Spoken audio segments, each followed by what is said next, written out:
Copyright claim. YouTube পাড়ার একমাত্র police যে কিনা যখন তখন অ্যাটাক করতে পারে তোমার ভিডিওতে। তুমি কারোর ফটো ইউজ করেছো, কারোর ভিডিও ইউজ করেছো বা কাউকে গালি দিয়েছো।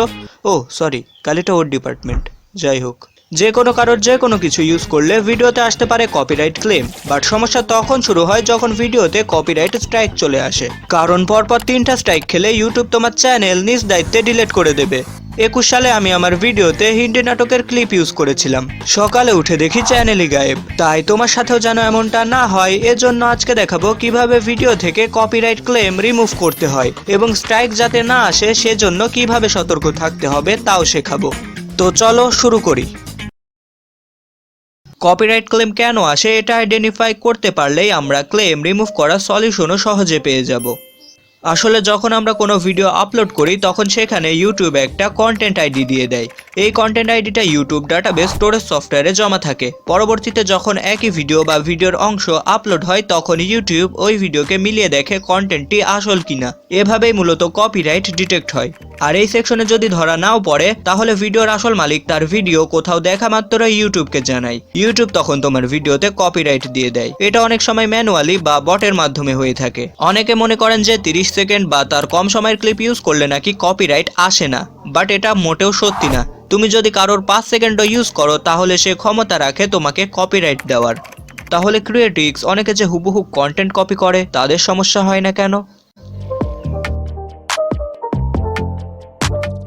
ওকে, ফেয়ার ইউজ নামে একটা নিয়ম আছে। ফেয়ার ইউজের নিয়ম হলো যখন কোনো শিক্ষামূলক ভিডিও বানাবে, যেমন আমি ইউটিউব শেখাই, অথবা কোনো রিভিউ ভিডিওর জন্য ইউজ করা ক্লিপ, অথবা কোনো কিছুর ক্রিটিসাইজ বা রোস্টিং এর ভিডিওর জন্য অন্য কারোর ভিডিওর অংশ বিশেষ ব্যবহার করার বৈধতা রয়েছে।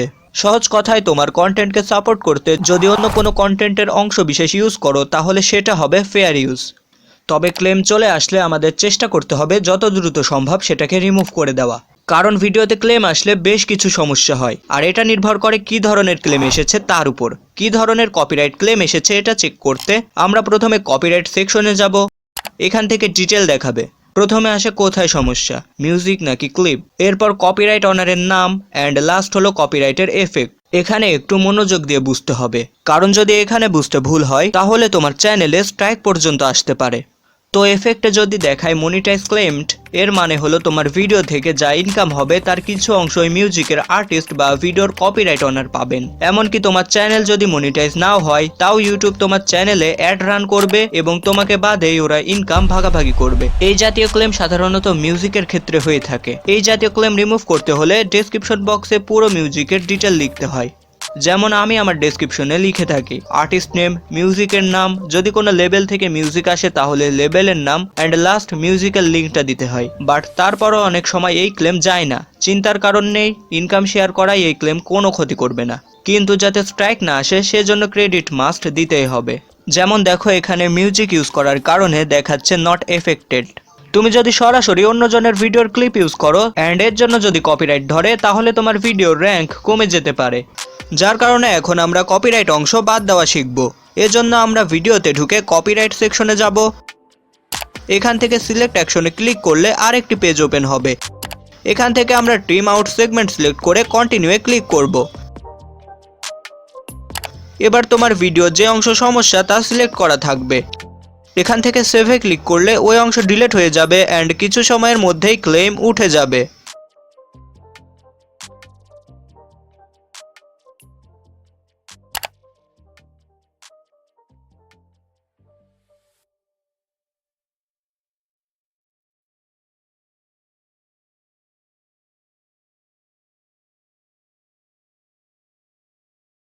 কিন্তু এর আগে যদি কপিরাইট স্ট্রাইক চলে আসে তাহলে সেটা সরতে 90 দিন পর্যন্ত লেগে যায় অ্যান্ড চ্যানেলও ডাউন হয়ে যায়, যেমনটা গ্রোটেক দাদার সাথে হয়েছিল।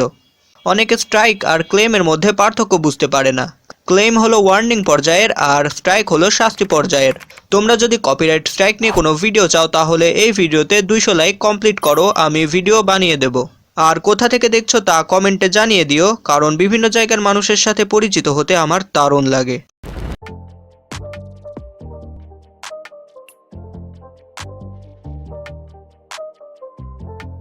এছাড়াও ইউটিউবের কাছে অ্যাপিল করে এবং সরাসরি কপিরাইট অনারের সাথে যোগাযোগ করেও ক্লেম ওঠানো যায়, বাট এটা অনেক টাইম নেয়।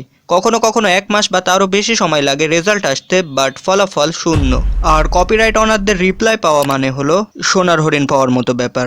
এছাড়াও তুমি যদি মনে করো তোমার কপিরাইটটি ভুল বা ফেয়ার ইউজের আন্ডারে, তাহলে তুমি অ্যাপিল করে দেখতে পারো সেটা সরে কিনা। অ্যাপ্লাই করার জন্য সিলেক্ট অ্যাকশন থেকে ডিসপিউট সিলেক্ট করে কন্টিনিউ করব।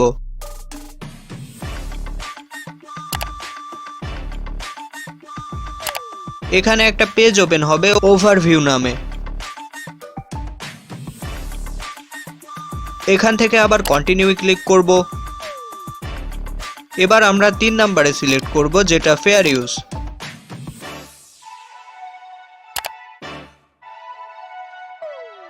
এখান থেকে কন্টিনিউ ক্লিক করে জাস্ট চেক করে দিব।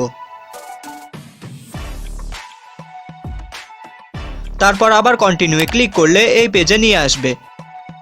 এখানে সিলেক্ট টাইপে এডুকেশনাল ভিডিও দিলাম। এখানে কিছু বর্ণনা দিতে হবে, যেটা আমি ডেসক্রিপশন বক্সে অলরেডি দিয়ে রেখেছি, ওখান থেকে কপি করতে পারো।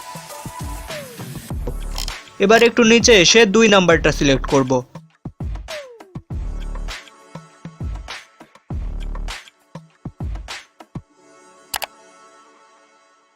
এবার সিগনেচারের ঘরে এসে তোমার নাম লিখতে হবে, যেমন আমার নাম ডক্টর মোহাম্মদ ইউনুস। সরি, রোজা ধরে গেছে। এবার সাবমিটে ক্লিক করলেই আমাদের অ্যাপ্লাইয়ের কাজ শেষ।